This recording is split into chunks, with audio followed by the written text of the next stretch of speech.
Aray mo. Pakap.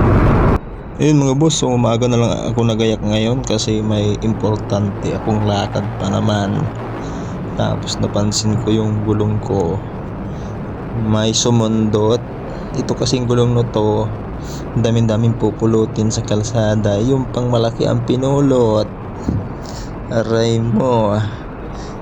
Kaya dinala natin ngayon dito sa Maigi Araneta. Yan, nandito tayo sa Maigi Araneta. Yan.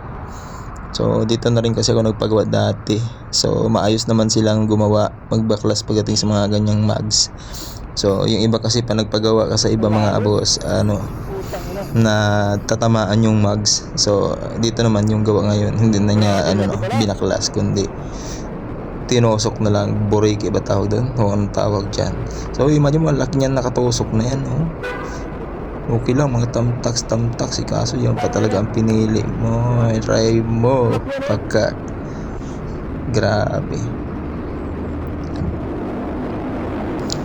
hassle talaga pag may mga ganitong sitwasyon. Abala.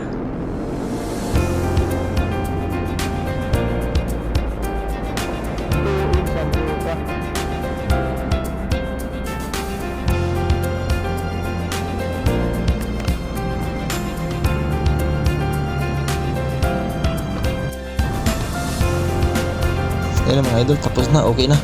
So ayan, yan si kuya. Thank you kay kuya na gumawa. Bayaran na natin si father kung magkano yung ating atraso para makasibat na tayo kasi malilate na tayo yung exam.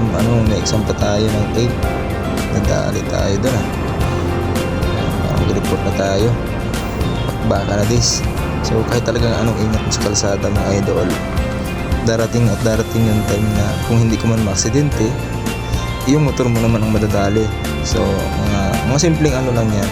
Ingat pa rin tayo na drive safe mga paps, at ingat tayo palagi. God bless po.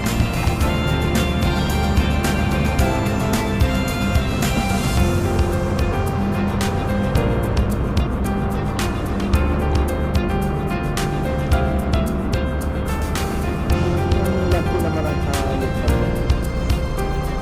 Wala.